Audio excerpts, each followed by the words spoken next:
prominence, how angry it is, how in your face it is. The more robust the blood vessel, the more serious the condition, which kind of makes sense. So you see how these are real light? But look at this one right here. This was going right to the lung of my granddaughter.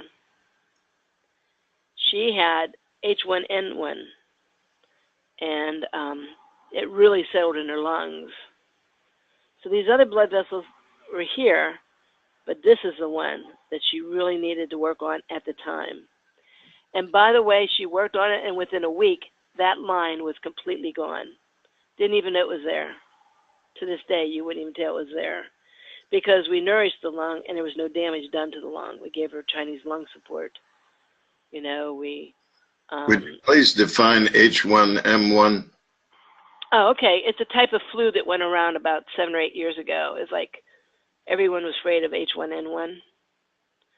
So it was a flu that settled in the lungs and often caused pneumonia. And she was really close to pneumonia.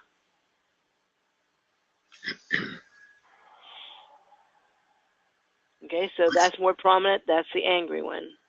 It looks like they're the size of that pupil.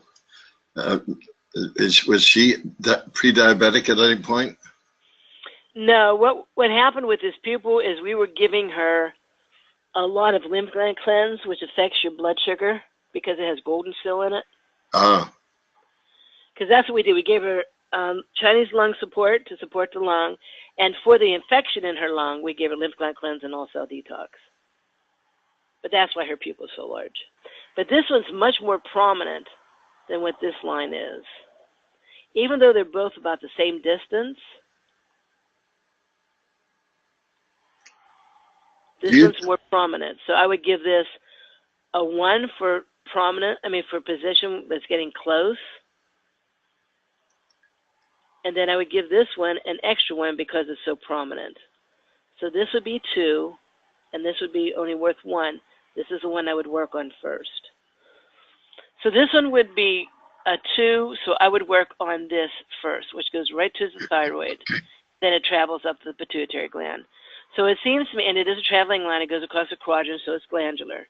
So this is what I think that the body wants to work on first, the thyroid and the pituitary gland. Again, look how prominent this is compared to this little thing here. So this is prominent. I would give it a +1. It's pretty close. Like this one's not close at all. So this is a +1 and this is a +1 because they're both prominent. This, however, the proximity, I'd probably give it about another, maybe even a half, because it's not really, really, really close. But this doesn't have that. This one, however, is very proximate. So that would be a +1, but it's not prominent. It's not bold and mean and angry. So it'd only get a 1. So of these 3 here, if you were only going to work with one thing, I would work with this one. Go from the tip. Go here. This is a left eye. So that would be somewhere in the face area. Like a tooth. Maybe the person has a bad tooth. Or something like that. Okay. This one, for prominence, which is more serious, A or B? Because they're both about the same closeness. So which would be more serious, or what should be prioritized, A or B? A. Good. So you all understand that, right? Is there any questions about that before we move on? Because we won't be covering it for the rest of the time. The rest of the time we're going to talk about shape.